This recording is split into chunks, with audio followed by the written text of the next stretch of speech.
Warning, the following vidcast may consist of excessive alcohol consumption, lewd and indecent acts, explicit language, and guaranteed extreme noise pollution.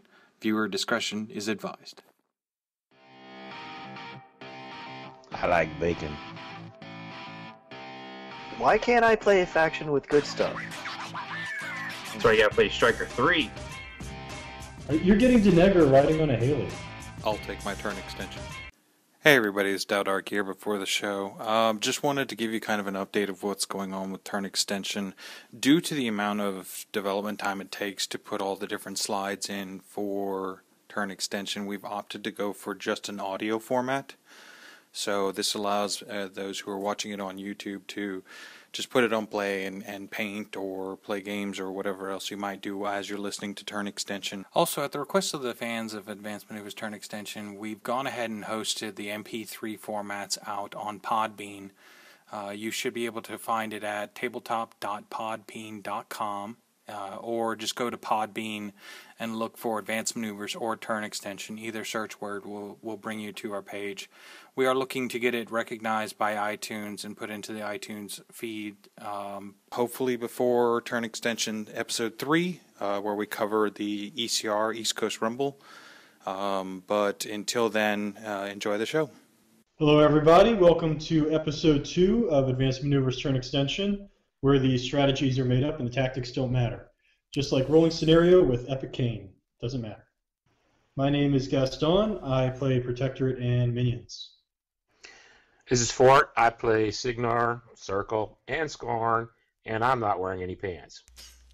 Hey everybody, this is Solus. I play Legion and Convergence, and pretty much at one point or another I've played everything else. Pokey here, and I play Skorne, some Khador, and when I feel really dirty or just want to piss off Gaston, I play Protectorate. Get out of my pool. Hey everyone, it's Polar Bear Cub. I play Convergence and Cygnar. This is War Machinist XX, and I play Trollbloods and Menoff. And this is Dowdark, and I play Trolls, and still a question mark, and I wish that Fort had pants on. No, you don't. You know you don't. Wow, this went to a dark place very quickly. Is anybody surprised? No, not really. Anyways, before we get started with the battle reports, we did have a couple announcements to go through. One of our cast members is actually starting his own podcast, and so that's Polar Bear Cub. And if you could talk to us a little bit about it. Yeah, sure.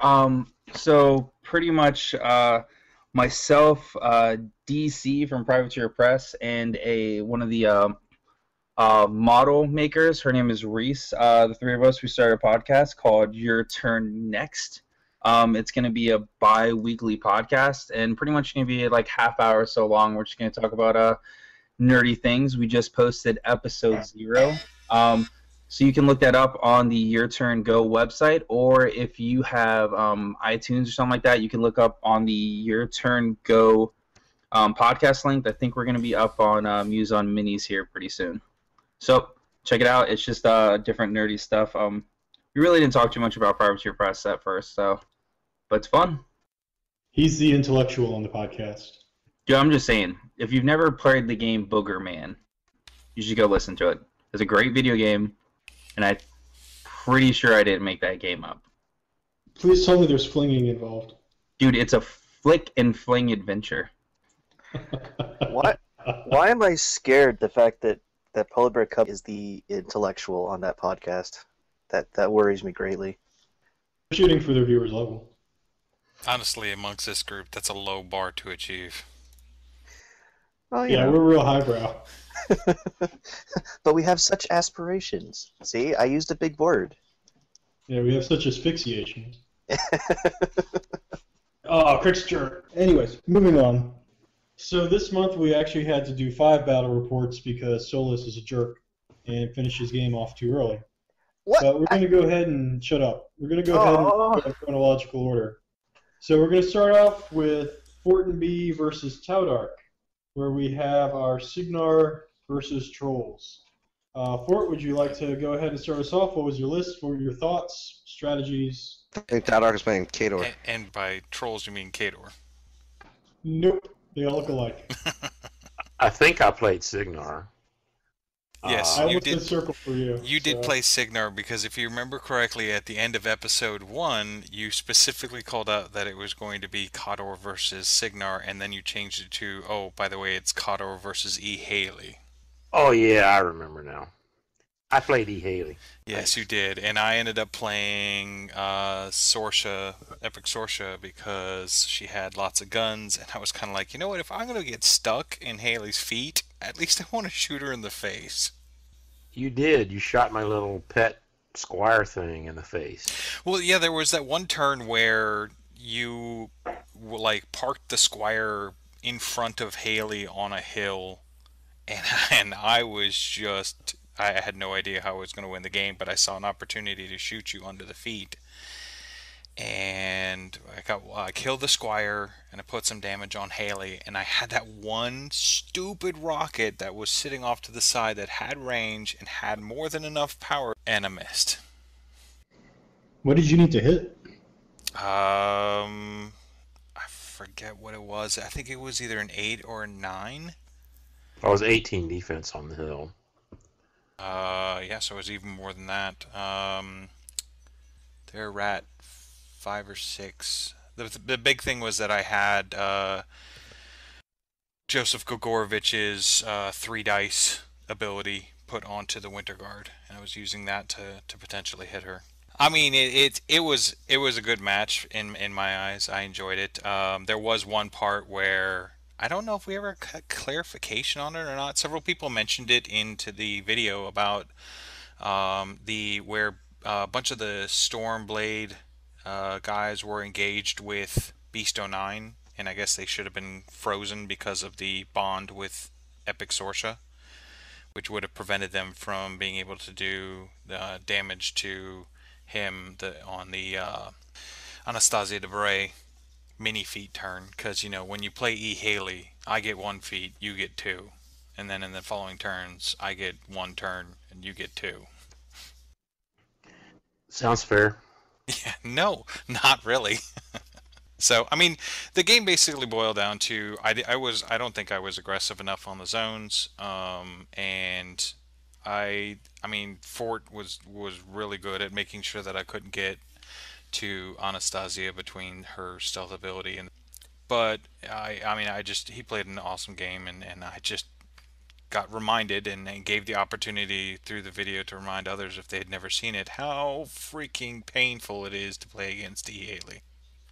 I had no idea that Sorsha had that bond with the Jack. If I'd known that, that would have made a huge difference in the game. I'd have played the game a lot differently, though. Oh yeah, I mean it might have led to Beast 09 being alive for another turn, but I have no doubts that I would have had, instead of the Stormclad coming in after E Sorsha and not getting any damage done, he could have easily just come in and finished off Beast 09. I would have just shot Beast 09 with a bunch of this stuff, and then on Anastasia's activation, I would have moved them in and done their attacks then. I'm not sure that he freezes them if they do it during an espionage move, because I think it says when they end their activation within 2 inches. Correct. Yeah, it was just a matter of. I think the commenters were mentioning about the fact that it was the ending of their first activation that they should have been frozen. But in the end, I am responsible for my own cards. I did not read my card and therefore did not know about the rule. So. I even One got thing you I a noticed- box too. What about reading my cards? Yes. Yes, I bought you a deck box. You've bought me a debt box. You've written me several notes. You've come up to me while I'm playing games and giving me that disapproving parental, shake of the head. You've done a lot of things, and I still don't read the cards. It's too Well, hard. I am going to rise to Taudark's defense here. Those notes had nothing to do with the game. Some of them did. And there was the threat of a tattoo. Yes. Yes. Except I didn't make it to TempleCon this year. Correct. Much to It's my cool. pleasure. It's cool. We got next year. That's fine. I'm not going next year. One of the things I noticed is that it seems that Haley might be the most universally disliked of all warcasters from the comments I saw. Well, not only that, but even from the store, because there was one point in time when I was going to take the shot on Haley, and we couldn't figure out if I had line of sight past the squire, where we were calling out for an impartial person to determine if Haley could be shot or not, and there were some people who were like, yeah, she could be shot, when they didn't even come to look at the table. They just didn't like her enough that they were like, yeah, go ahead, shoot her. I don't know. I think We call those people haters. I mean, there is a lot of Haley hate. I think it is universal, but I also kind of feel like a lot of people just knee jerk and don't actually play the game, and they just sort of knee jerk and follow the bandwagon of it's Epic Haley, yeah, she's a bitch, don't play her, she's a horrible, if you're playing her, you're a bad person, and all that. I just feel like it's a skill thing. I mean, if you plan around her feet, dealing with her feet, then I think it's better. You're better off. Oh, I completely agree. There's a lot of internet celebrization of of the hatred towards her. I mean, you can even see it with now that we have the images of the new Haley 3 and when Haley 3 was leaked out as being the caster for the upcoming book, people are flat out hating on her, and they don't have a freaking clue about a single rule about her. So, Yep. I mean, it's the same concept of, any caster in this game is more than beatable. You just gotta figure it out. Well, it's a difference between beatable and negative play experience. True, and I mean but for me, it's not necessarily a negative play experience, at least for me. That's because you play Epic Lilith. This is true. I mean, Epic Lilith is a fairly decent answer for Epic Haley, I think, but it does require you to again plan around her feet turn. I have no issues with Epic Haley. I mean, I've played against her and with her a little bit now, and I don't mind the telling me when to move my models. That's what most of the complaints have been. People learn. Mm-hmm. Well, she doesn't let me move my own models. Well, so what? Yeah. I was happy I had Maximus in our game. Debray walks up, Maximus goes boo, and I'm saved. Yeah, she's a little chicken. Yeah, and I almost wonder if the E-Haley hatred wouldn't be as strong if there wasn't that synergy between how well she protects Anastasia and how much Anastasia gives her force. Anastasia is definitely a force multiplier by quite a bit for Mm-hmm. Haley. I think that may be the best fit in the game. I think it's the synergy between E. Haley, Anastasia, and Gorman. I think those three models, and if you don't eliminate them early enough, then you're going to be in a world of trouble. Yeah. Well, and they had just recently they had the change where Tarandella Varisi, her Shadow Fire is now affects any model, not just friendly faction. And I almost wonder if they did some sort of curtail, rules change to Anastasia where it only affected Merc models instead of all models, if all of a sudden you wouldn't see this giant plummet of Anastasia off lists. I think it would be interesting. I definitely feel that she is one of the key pieces for Epic Haley, but I don't necessarily think that dropping Anastasia from an Epic Haley list would break the list. So I think with that, we're going to move on, though, to the next game. Spend a fair amount of time on that one. But I think we can all agree Haley is a terrible person. No. We can't all agree. All right. So game two. Game two was Pokey versus War Machinist. And I'm pretty sure this time around that means Skorne versus hopefully Trollbloods. And I gotta say, I hadn't, like any good person, I hadn't actually looked at anyone's lists before we did all this. And I looked at Pokey's list with Naresh theme list, and what the hell? Why don't you talk about that? What? It's a perfectly good list. Now, I have to say, I still look at your Naresh lists and I'm scratching my head going, what? Well, it's... How's that any different from normal then? Aren't you always doing that? What do you want for breakfast? I'm scratching my head. What? Point. I mean, the good news is we moved you off the rundown. Well, there's still two in that list. I'm going to say sort of. He's down from 7. Process. So why did you pick that going into Trolls? To be honest, I was kind of curious as to how it would play out. I figured I'd have enough... I should have some speed to it. I actually didn't realize it was as fast as it was. But I figured that Trolls would be as good a list as any, because looking at the list he had, well, the list that he ended up dropping, thankfully for me, didn't have a lot of high arm, except for Mulg for the most part. So, it felt like it was a pretty decent choice. Hopefully I could get, far enough up the table, meet him on his side. So are you looking to scenario him? Pretty much. I was hoping for scenario. Because with advanced move, +2 speed, and just the advanced deploy portion, it makes for very fast. It makes it very fast. Absurdly fast. So now that you've kind of gotten some time with Naresh in this list, do you think like this is the best way to run him? Do you think if you go back and redesign the list, you drop the theme force and go something else? No, I think I was talking to Fort a little bit because he had also had a list on earlier that was a tier list, and I definitely think maybe dropping one of the Rhinodons for a second Archidon is actually probably going to be a good idea, because an Archidon, Underfeet, Enraged is like a POW 20 with the potential for crit pitch. Not a bad option. It's also fairly high defense, and it's got steady on it. So with 2 of those, you can screen the rest from most attacks, most shooting. Exactly. Yeah, Naresh isn't a Helga fan. Yeah, Naresh doesn't like being knocked down at all. Have you tried to do anything? One of the things, like, every time I look at Naresh, like, I kind of want to give him a try because I see him as, like, better Thyra. Have you ever tried, like, whipping him up with the Pain Givers and getting him into the mix? My biggest fear with doing that is I keep on thinking about those guys that play the Epic Striker. They go, haha, I'm going to overboost for 3, and then they roll the trip 6s and they just die.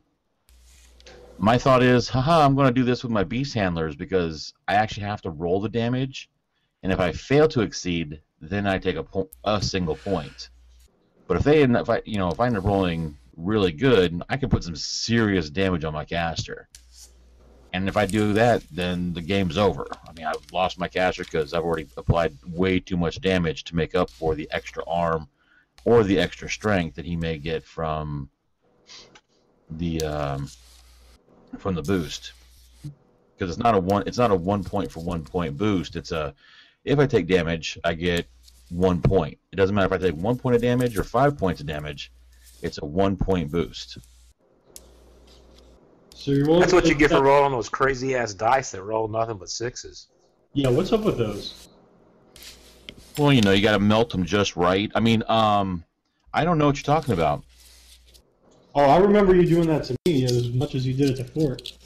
I have Many evidence to the sacrifices. contrary. Many sacrifices to the dice gods may have been made. So, War Machinist, what about you? Trolls going into this, what were you thinking? So, I dropped Calandra Elemental Evolution in round 1 against Talark's Butcher 3. And we said we were going to do, I think, DNC when we did this, so I wanted to get the other list in, which was Runes of War. And Runes of War is generally a really good drop against Horde's armies. I didn't realize I was playing a Cryx army in disguise, so it was a little bit unnerving when going second. His stuff was already across the halfway line before I'd even moved. And I actually feared losing control of both of my pre-placed walls and that they were going to become a detriment, and I was going to have to try to fight over them instead of defend with them. So it was a little unnerving. Anything either of you would have done different, looking back? I think that the thing that was interesting about Pokey's list is that, just how fast to get up the board. The one thing that I had going for me, and I think has a huge advantage in that matchup, is just the Doomshaper brick is really hard to deal damage to. The Doomshaper's Mulg is up to armor 22 or 23 sometimes. The Earthborn's armor 22. You've got a Mauler and an Axer that really you can use as throwaway pieces. You just don't ever want to lose your 2 main heavies. But the thing about it is the Rune Shapers, their job is to tie stuff up. They're cheap. They're 1 point apiece. And he took them off the table much faster than I anticipated. So I actually wound up having to quit Beast sooner than I wanted to in that matchup. mostly to clear infantry, and that's not their specialty. And if I had to do it again, I would probably not drop that list. That definitely was not. After the hindsight, not a list to drop against trolls. Really wasn't. That boost for armor from the stone, so damaging. Now you say it's not a good list to drop against trolls, but do you think that if he had dropped his Calandra with the 11 Light Beast, it would have been a different game, or do you think that is even a worse scenario than what you were dealing with the ruins? Oh, it would be even worse. Once the most of my infantry got locked in, I would be pretty much stuck there until he killed them, or unless I had a dice spike. Because what the lights are, arm 18 under the stone? 18 or 19. Yeah, 19 under the stone. I'm a POW 12, or a POW 9 if you go with the Blood Runners. So the damage output is all on the charge, or hoping that the beast can do it. And a Rhinodon could, and an Archidon definitely could. It's just I'm counting on 3 pieces to take out 11, so it makes it really tough. So yeah, definitely not a good troll drop. I'll also echo, if I had known that Pokey was going to drop the Naresh list, I would have, without hesitation, dropped the Calandra list against it. I thought he was going to be dropping his fatties list against my fatties, and we're going to have a big old smash, but he went for speed. So, I mean, and Runes is, for a long time, in the Trollbloods, has had to fight Cryx and stuff like that. And that Pokey's list really did kind of play like a dude spam Cryxy type of list. So, the main thing is could I stall the game up enough to where my heavies were going to be real hard for him to take off? So, Pokey, I mean, in thinking about this and looking at the beast you had versus his beast, you basically had those 3 heavy hitters. You think it would have been worthwhile to try some of the less conventional things like weapon locks, things like that, to try to kind of get through and control it that way? To be honest, I mean, it maybe, but the only one that would be really worth having a lock on would be Mulg, because of his big stick. But with that list without Pathfinder, because there was no Pathfinder anywhere on the table on my side, without having Pathfinder, there was no way, with the way the table was set up, to get there, and there was no speed boost other than the first turn. So I remember were about as fast as his. I remember something about that match that I want to discuss before I forget. You had some solo that I hadn't seen in like 2 years, just wreaking havoc on the bottom of the board, tying up all my rune shapers, killing them. What was that thing's name? That was the Master Tormentor. It's a Blood Runner solo. Does it? So the weird thing to me was, he usually runs with the Blood Runners, right? His ability, he has the ability that says as long as they can see him, they get the bonus.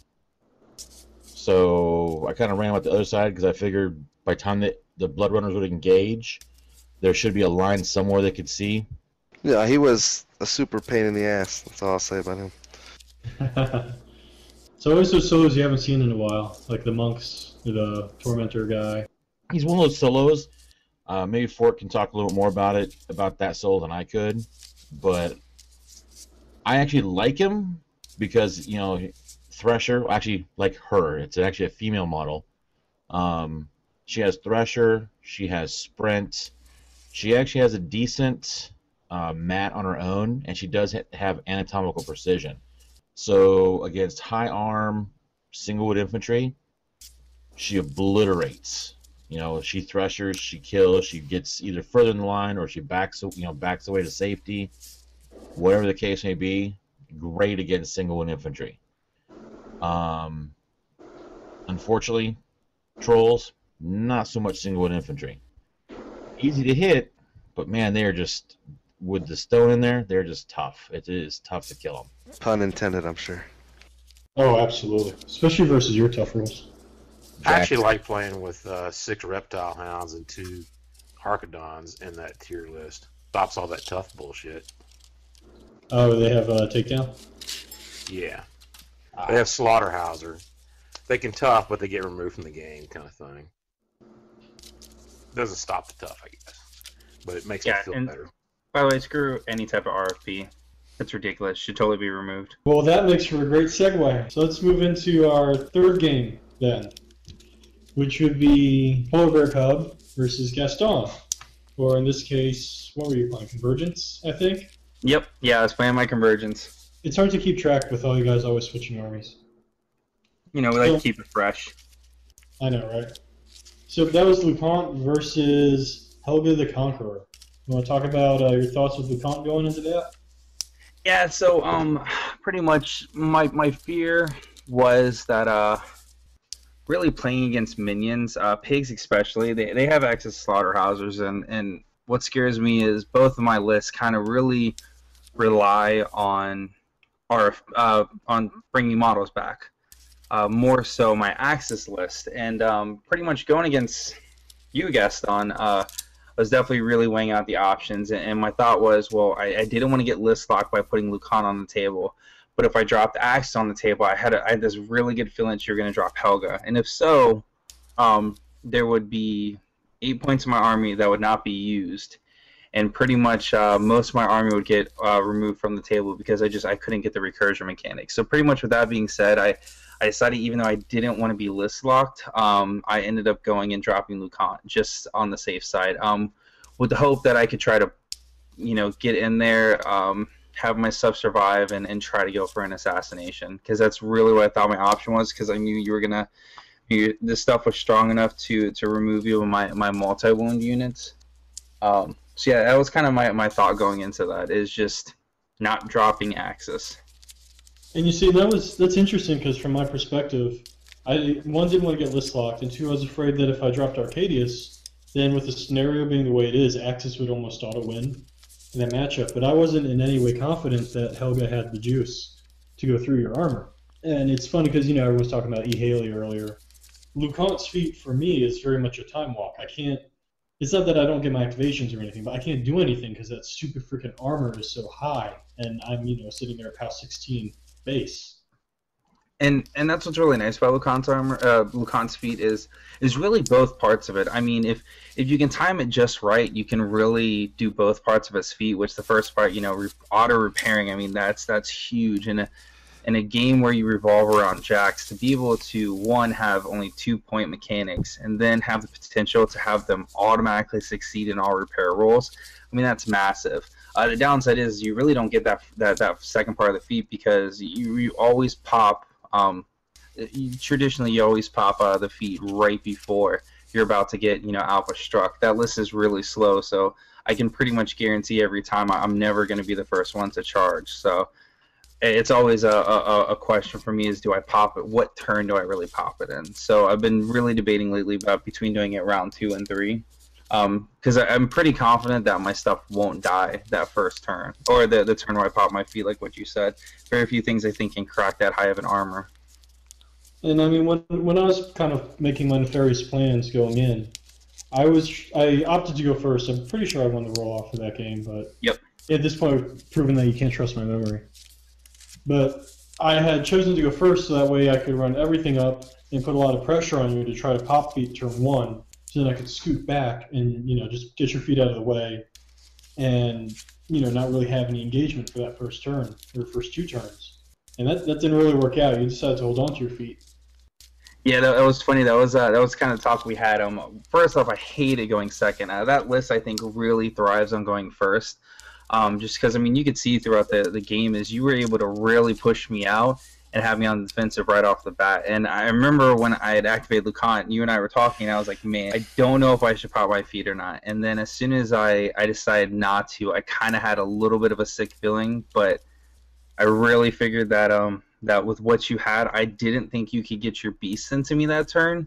So I was hoping that whatever you threw at me, I could pretty much Primax or my other models could withstand. Now, if I was smart, I would have put my stuff in the shield wall more often, but that didn't happen. Well, does Convergence have a way to increase their starting roll, like with LeConte theme or like an Anastasia type solo or anything at all? LeConte does give a +1 to your themes. To starting dice rolls. Some of my issues with it is you have to bring the perforators, which I'm not that big of a fan of. Or you're really limited pretty much to medium and large base. And I think you can get mechanics, but I'm not. You can't. So without getting mechanics, then that really, for me personally, I don't like that. Because Lucan is the only caster, I believe, in Convergence that does not give some type of Pathfinder to any of his models. Pretty much all the other casters, I believe, I might be wrong. Mother might not. I can't remember. I don't think Mother does. Well, the mechanic. Because Aurora has True Path, Axis has Onslaught.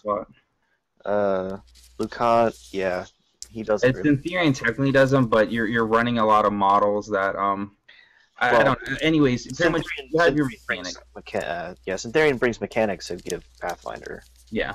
So not having mechanics, I really think hurts Convergence, just because of how much. When I was playing Cygnar, I barely bring mechanics at all. With Convergence, that's automatically 2 to 4 points I put on my list, just because even with Axis, that pretty much does all dude spam. Well, how I decided to play him this past time. And that's the best part about playing Hordes, is I bring mechanics in every list. Yeah. I don't even have to take a fair check. Yeah, no, I mean, Lucan's tier list, it's only medium and large based units and solos. So you don't even get servitors. Interesting. And I think that's a thing that I saw with Convergence, like especially with Syntherian as well, is that you really do feel that pressure to go first, just so you can move up and gobble up some table space. Yeah, I mean, it's also probably your slowest altogether, because Axis Speed Turn gives plus the speed. Iron Mother with Tactical Supremacy can give a unit plus the speed. Pretty much a lot of the Convergence has these speed boosters, and Lucan really doesn't. You could bring a Diffuser with Lucan, but if you do that, that's kind of 3 points. It's pretty precious, which is weird to think in a Convergence list that you might not want to bring a Diffuser. That's still kind of, I go back and forth with that one a lot, because I think the Diffuser is an amazing tool to have.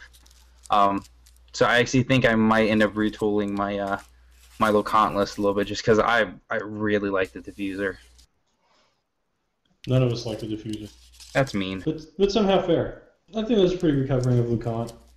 So then moving forward from there, unfortunately Arnlick W couldn't make it, but we had him playing against Solus, and it was a battle of the really terrible factions, Legion on Cryx. It's a bad faction. I don't know why everybody complains about it. Oh yeah, and then I have a challenge for you. You cannot spend more time talking about the game than it took to actually play the game. Go. I think that works, right? Yeah. We're already out of time.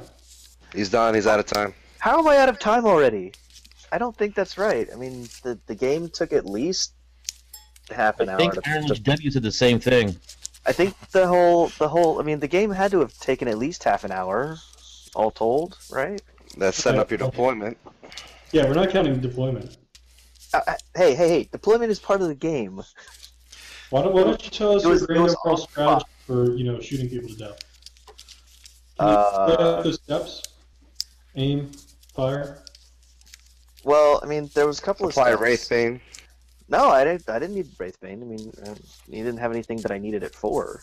So it was mainly, I don't know. It was one of those. I wanted to not list lock myself for the third round, so I played Lilith 2 out of my pairing. She's generally okay against most, well, not most, but some Cryx lists. And looking at his lists, I felt that she would be an okay drop. I think his Gorshade 3 list was like the double cav with Black Banes and Crows, which I'm okay with, because I can kill all of that at range, pretty much. And his other list was Gaspy 3 with Deathjack and Cav and Raiders and some stuff, which I still felt okay dropping Lilith into. If he doesn't give me an assassination run, I'm just gonna use the feat and kill Deathjack, and maybe one or two of his Cav and most of his Raiders. And after that, I'm not terribly worried about the rest of his army. Okay, well, since we all spend so much time bitching about Elith, why don't you help us? What beats her? What does she not like to see? Cover. Standing in cover. and then like high armor lists. She doesn't particularly like trolls, unless you give me a lane to your caster. Then I'm probably gonna kill them. But she doesn't like high armor multi-wound armies like Fist or Meat Mountain or anything like that. Any caster with deceleration or deflection or whatever those spells are, she doesn't necessarily like those, but she can play into them as long as she still has the Naga alive. Basically, at least in my experience, anything that forces her to have to hardcast Wraithbane on multiple models, she doesn't like. So that brings up an interesting point. When you're playing against Protectorate, which should the Protector player cast with their choir? Should they say no shooting to make you cast Wraithbane a bunch of times, or should they say no spells for Pincushion? That's kind of hard to say. I generally, knee-jerk reaction is don't shoot my jacks. Because it forces me to cast Wraithbane on a bunch of models, which isn't necessarily focus efficient, or fury efficient, whatever. I might hit you with Pincushion, but then again, you're still forcing me to cast Pincushion, and then I have to cast Wraithbane on a bunch of models. Is she limited to 6 inches on Wraithbane, or does she have way to extend that? No, it's an 11-inch range. She has range extension on her bow, or range amplifier on the bow, so you add plus 5 inches to the spell range. So. Yeah, it's like about 15 inches on Pincushion. Yes, currently it's 15.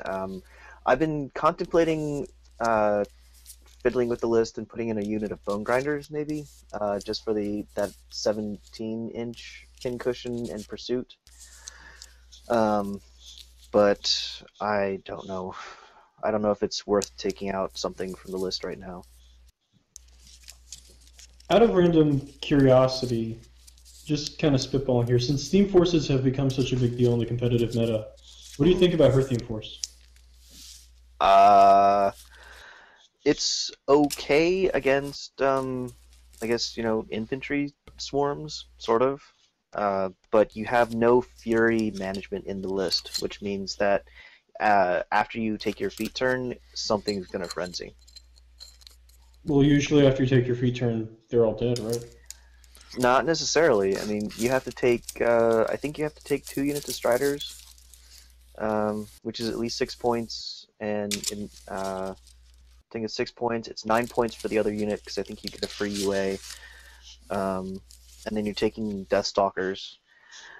So you're taking a lot of points in models that aren't necessarily going to help you with your feat turn, and it's limiting your battle group. And the fact that you have no fury management limits the size of the battle group that you can effectively run. So it seems like an interesting theme list, and it's something I'd probably play, for a casual game. But if I was looking at taking it to a tournament, I don't know. I might do it for shits and giggles, but I don't think it'd go very well. So I've got a strategy question for her. For playing against Lilith too. I was told back when I was playing Menoff, I was playing her for the first time, I was advised to just run my stuff as far forward as I could, as fast as I could. Do you see a lot of people do that against you when you're playing that list? Is that a viable strategy? Is that folly because you're just gonna get, you can pick your targets easier? What's the best strat? I think it depends on the scenario. If it's a non-kill box scenario and I can sit her in my deployment zone and not move my army up very far, if you run to engage me, you're not going to make it before I shoot you off the table. Or at least cripple you to the point that when you do get to me, I really don't care. I think part of that kind of feeds into just playing a melee army against a ranged army. Where if you can go first and just run up as fast as you can, that's one less turn of you getting shot at, really. Yeah. I mean, Raiders, like Statistic Raiders, kind of worry me because they run like 16 inches on the first turn. So I prefer to go first with her normally, So if I move up like the full distance, I'm at the 13-inch line. You can theoretically run and engage all of my beasts, which is not necessarily where I want to be. Actually, it's not. It's exactly where I don't want to be. Because once you stop the list shooting, things get really bad. So if I move up just a little bit, you can't run to engage me, and then Lilith is going to remove at least 4 of them, and then the beasts are going to shoot a couple and whatnot. Deathstalkers are going to shoot them, and then once I have them dealt with, I can deal with your second line, because chances are you're not going to be able to run far enough forward to actually do anything to me. In that situation, I may just feat, because if I can trade my feat for the majority of your army, I'm okay with that. So how important then aiming be for the list? Like if we took something like Raiders or Daughters of Flame, ran them up to engage, and your war beast is like, there's a POW 9, who cares, I'm going to walk away. Would that cripple you significantly? Would it be a minor inconvenience? I think it depends on what I'm shooting at. If I'm shooting at something with pincushion on it, not necessarily. Although, as we can see in the video, needing 10s on 4 dice dropping the lowest, not necessarily guaranteed. But with aiming, Lilith goes to a 10, so I feel fairly comfortable shooting at things that are engaging my army. That's also one of the reasons that I have the angel in the list. A lot of times the angel will just walk up, punch somebody in the face, hit or miss, doesn't really matter to me, and then repulse, which cleans off my my battle group. Pretty stinking clever.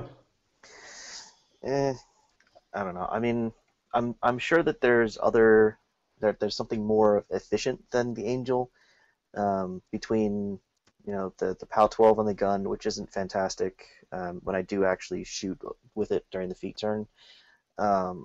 This iteration I tried Zuriel, mainly because his Animus is great on Lilith, and he's rate of fire 2 on his 8-inch spray.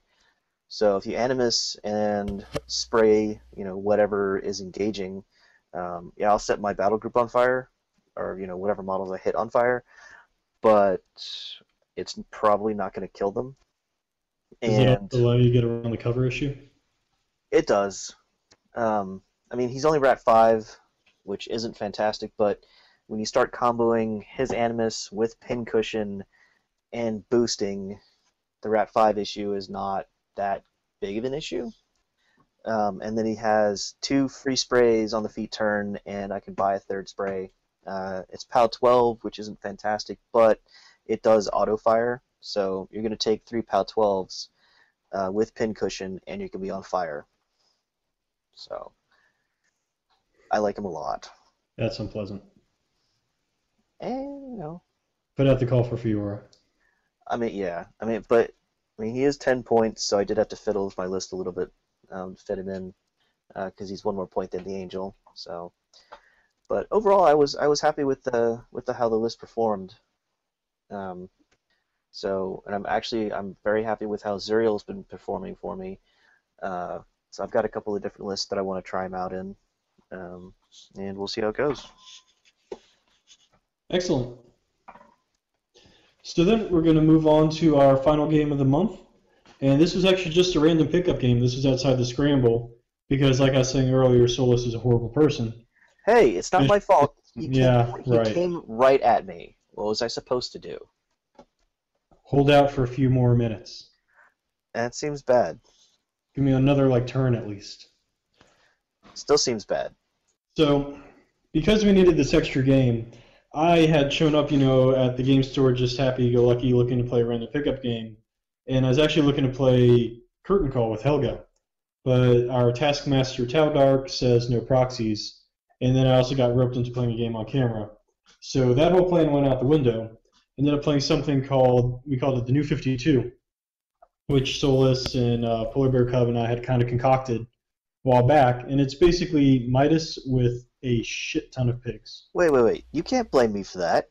I blame you entirely for that. No, not at all. You gave me that list an hour before the tournament started. No, I didn't give you shit. Mm-hmm. And I believe that we came up with a better name for it, did we not? Is it Gaston is a dick? I feel like that was the better name for it. No.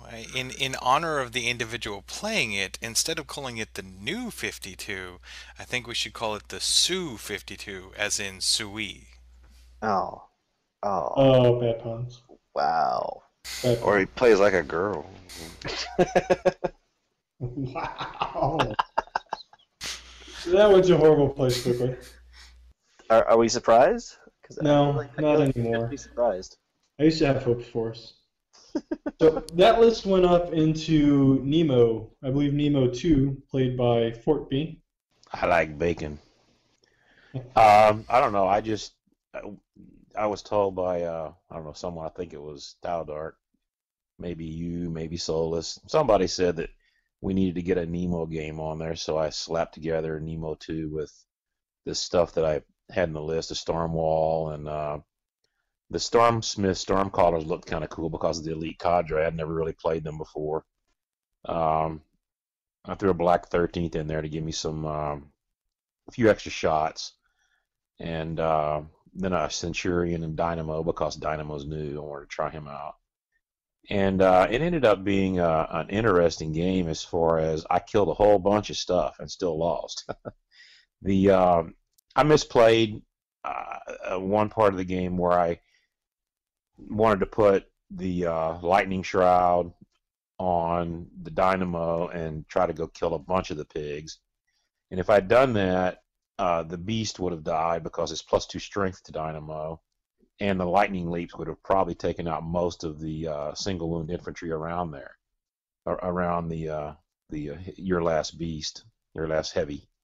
And, Yeah, that Immortal Roadhog was kind of the bane of your existence that game.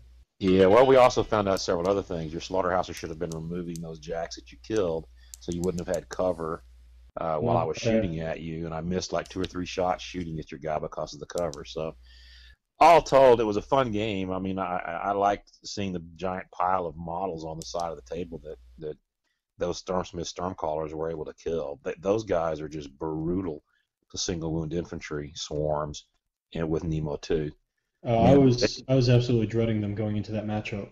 Well, they have that 9 magic or whatever it is, and they're POW 12s, so it's crazy.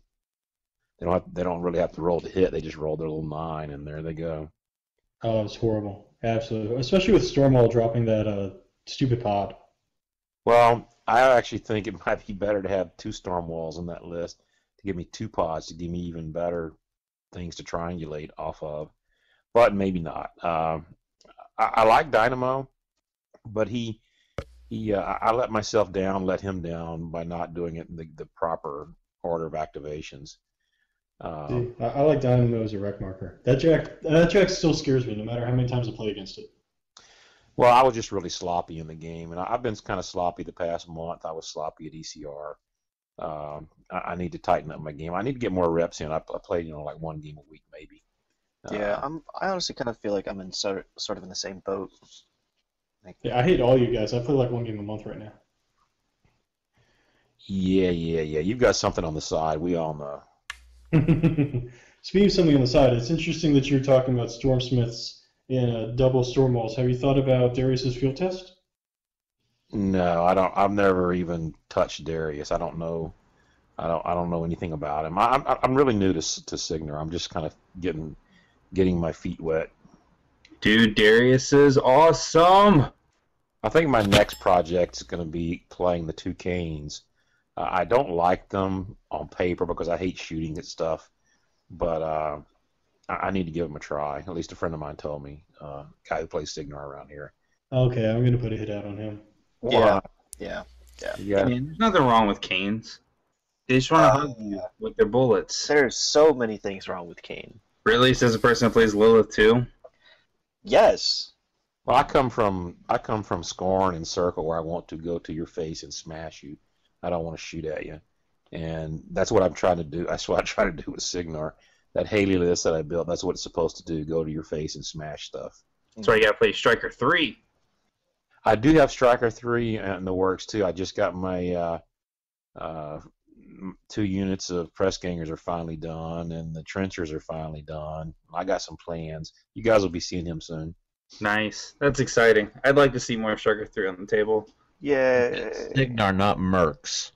Hey, don't cloud the issue with facts. Hey, I mean, if you put what's his nuts, Murdoch in there, they're kind of friendly faction. Murdoch's in there, so is Finn. That's dirty. That is pretty. Why can't I play a faction with good stuff?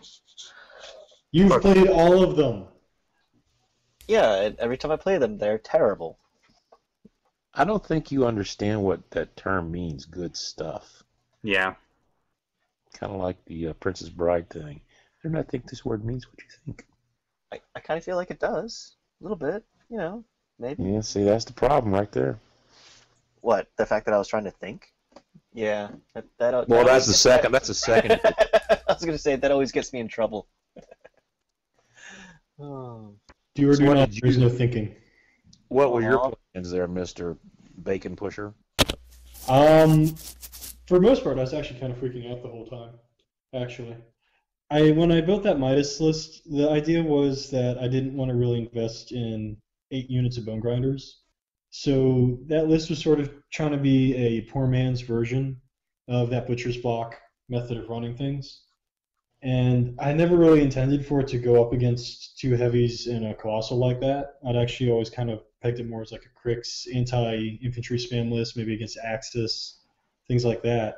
So I was actually pretty impressed with it. Yeah, you put a lot of damage out with those things. I mean, you remove some fairly hard to kill heavies in the Centurion and the Stormwall without too much of an issue. I think if I had engaged you with the reach off those models and made you actually have to boost to hit to take off the upkeeps that I had on them with Hexblast, it might have been a little different. I don't know. I could see a lot of things I needed to do different in the game, and it's just a learning experience for me. But I'm enjoying Cygnar. I think I like Circle better still, though. Well, I know, like, from my perspective, I think Midas is huge for pigs because he brings Hexblast to the Pact, and that's not a tool that they have pretty much anywhere else available to them. And I know, like, when I was going back and looking over how the game played, I really didn't use the Razor Boars very well because they're supposed to die. You know, go up, jam you up, die, then feed him back the Soakin so he can do the boosts. You know, like if you come forward and engage me. And they were kind of, the idea was to protect the flag with things that had wounds, but they ultimately just ended up having to kill each other. Yeah, I wasn't sure what to focus on in that army. I just decided to focus on clearing one side of the board with the Black 13th and whatever, and then go from there. I think if I'd turned the Stormwall south probably 2 turns earlier, the game would have been a lot better game for me. I remember you saying something about parabolic arcs. Gaston kept his pigs, the slaughterhousers, in an arc just outside the range of dropping storm pods on them for the most part, while he fed me the brigands, and until he got the pigs in that little arc centered around, you know, the center point of that arc would be the center point of the storm wall, and then he went until he committed his guys. He kept them safe from the Stormsmith Stormcallers triangulating on them by doing that. Yeah, I screwed up that one turn by giving you the backseat on that pod. I think you must have killed like 5 slaughterhouses right there. I was trying to kill as many as I could get into that triangle. But I mean, one of the things with that list that makes it really interesting and challenging to play is the positioning between the brigands and the slaughterhousers. And when you're up against like a normal opponent who's not running a ridiculous amount of jacks, what you kind of try to do is like an accordion, where the slaughterhousers come up, free up the brigands, and the brigands move forward to pin whatever's in front of you again. Yeah, I mean, I can see that. I think that the Stormsmiths make it a little hard to do that because they can just clear whatever's in front of them out of the way pretty easily.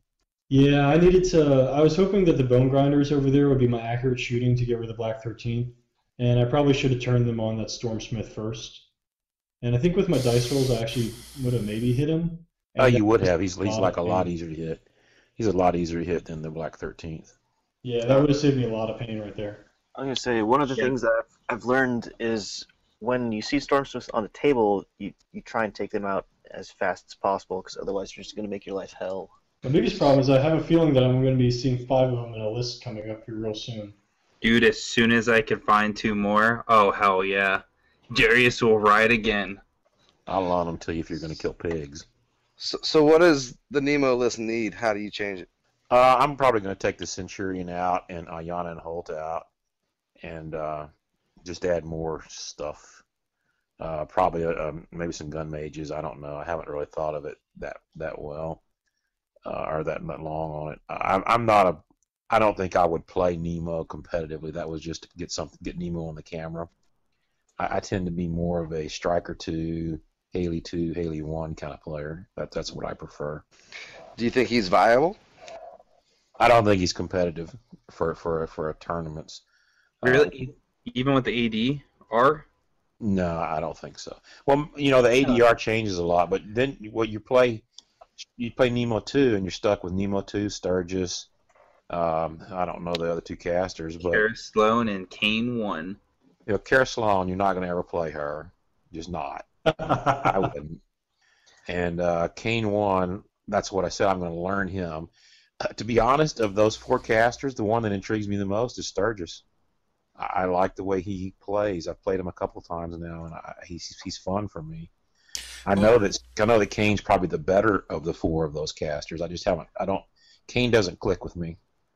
Well, maybe if the fans are interested in it or want us to, maybe we can do like our thoughts on the second ADR was just released today, and we can kind of pound through the 4 new groups of casters.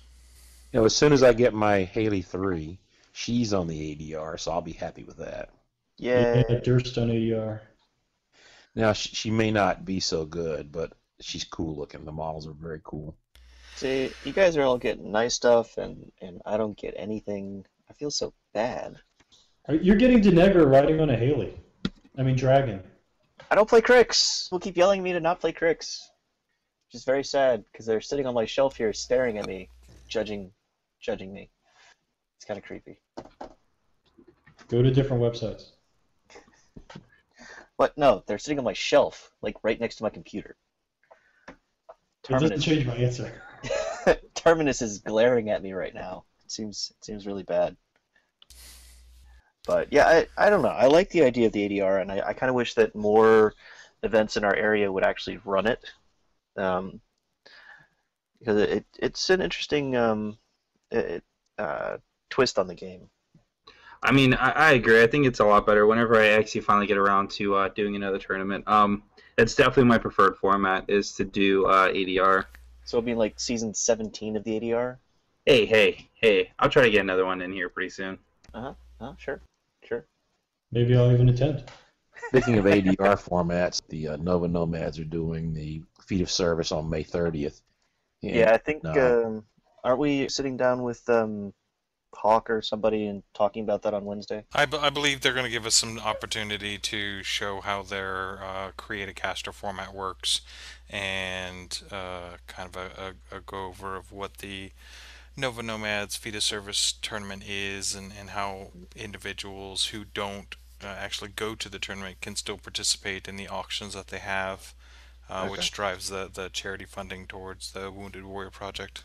I think the reason Fort was bringing it up, though, is because Tony said he likes the whole ADR thing. Well, I think the best part of that whole tournament is going to be they're going to do a 32-man Masters event. Yeah. Oh, is it actually going to be ADR Masters format? It's that's exactly what I was going to mention. That they have the Fluff tournament as the Create a Caster, but they do have an actual full-blown Masters tournament. It's going to be an ADR Masters, and I'm hoping that we will get some participation from out-of-towners this year for that. Yeah. Oh, that'll be cool. I might actually play Fiora 1. I might play Lilith 1. Gaston, it's not active until July 1st. You mean I have to go back to playing Epic Resnick and Epic Sevi? Oh, nuts. Thanks to everybody else for tuning in, and we will see you guys next month where we go through the final round of our Scramble and then talk about some of the more upcoming games that we have with some new casters probably.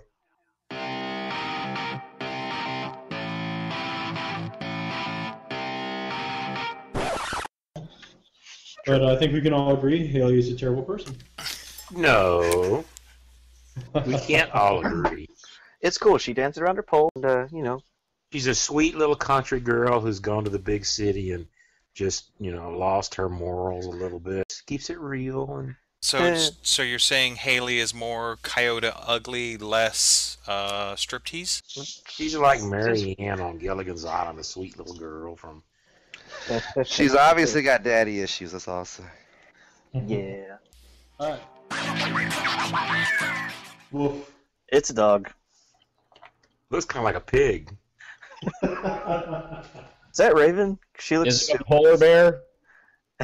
If it's that's Raven, right? She looks Yeah. She looked super happy. She just threw up everywhere, so that's probably not a great idea. Yeah, It But it's just her wife reading out of the trash. That would be awesome. You pick her up and hold her up to the camera. She throws up on your camera. That'd be like YouTube worthy.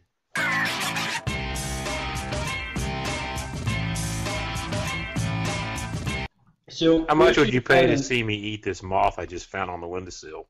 Thank God we have post processing.